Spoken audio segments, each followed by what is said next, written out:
Embroidery is a fine art. It needs a gentle hand and a light pull when doing your threads. People have a tendency to want to yank the thread. Don't do that. It will cause your fabric to become distorted. So you'll take a package of floss. It's easy to find the end, and you'll pull gently that way. Cut the end. Remember the end that you cut, because this is the end that you will thread your needle with. So there's 6 different threads here. And so we're going to take 2 threads from the 6 and gently pull them apart.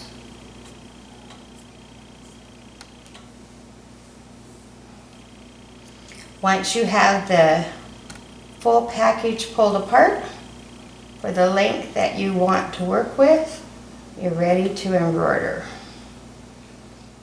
You can simply take that excess, wind it up, and put it aside.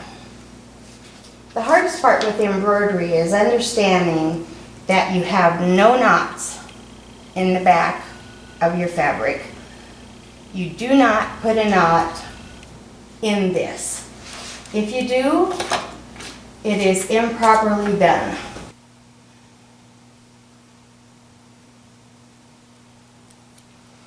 So now you've got your needle threaded. You go about 24 inches long, and you pull half the thread down half the length. So start doing your work at the top of the eye, pulling the thread through and watching the back. You can see that long tail. I'm going to hold the tail there while I make my first stitches.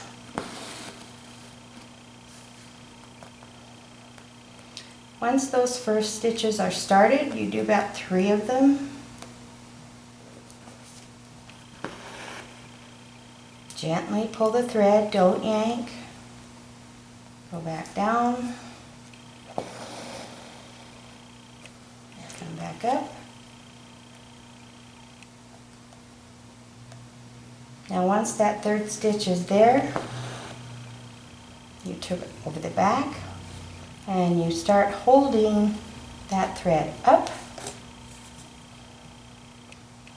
so that as you do the next stitches, it holds that tail in place, thereby not making a knot.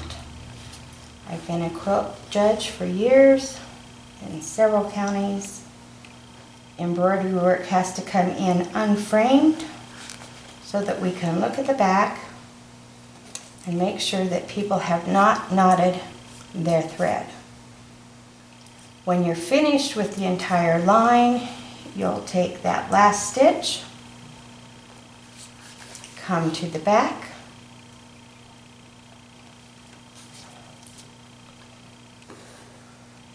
and then that thread is simply threaded up and through. So again, there's no knot. You're weaving the thread the way it should be done. At that point, you'll be able to take a pair of scissors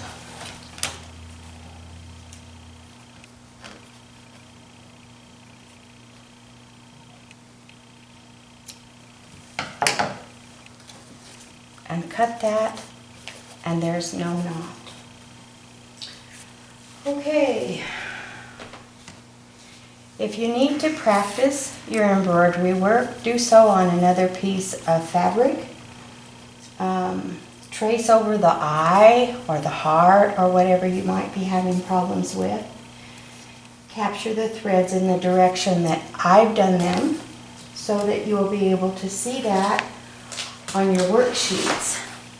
I've had a rendition done of that where you can see the thread, see the stitch that's there, and be able to complete the pattern accordingly. Take your time to be observant of the threads and how they're placed. That's what makes the design work.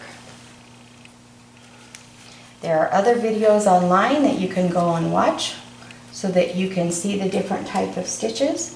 This particular needlework does only satin stitch and straight stitch, other than the heart that I've designed the way that I want it to look, which is unique to embroidery. Practice, practice, practice. So, this is where I want you to start. Once you get this on your needle, in your hoop, then you'll be working that tail so that you end up having no knots. As you continue into the stem stitch that's there, you'll be able to keep that a very fine line. You can make a stitch and then come back to the center and place the needle right next to the line, creating a fine line with your thread, and repeat that until you're finished. Then you will widen the stitch back out so you have the little tip right here filled in. That is probably the unique part of the work that I do, because I like to have little areas like that have movement. The signature heart is probably the most important, and if you have a piece of fabric that you could practice that heart on, you could draw it, and then what you do is just copy that particular stitch in the pattern.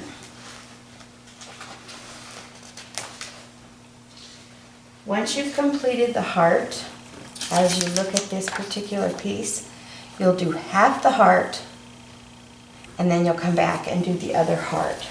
So I'm going to draw that so you can see me do. So I'll be doing this on a very small scale, but large enough hopefully that you can see the process.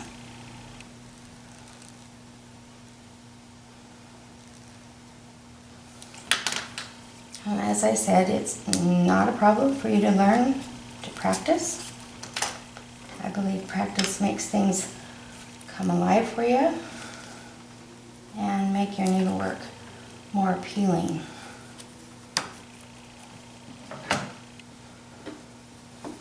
So again, we're going to start with a threaded needle, and we're going to go up to the top of the heart.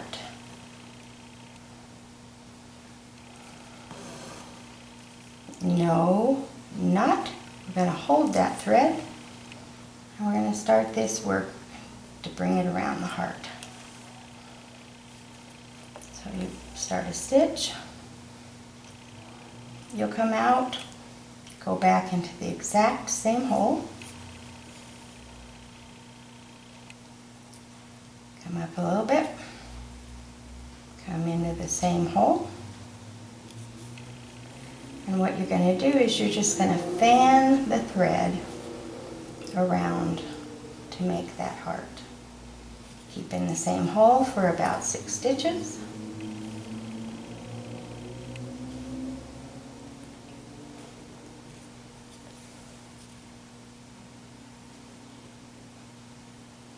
And you'll continue to do that over and over.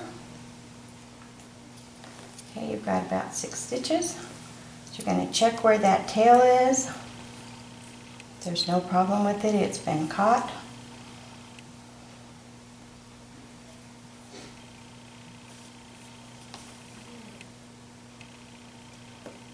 You pull your thread, come back out.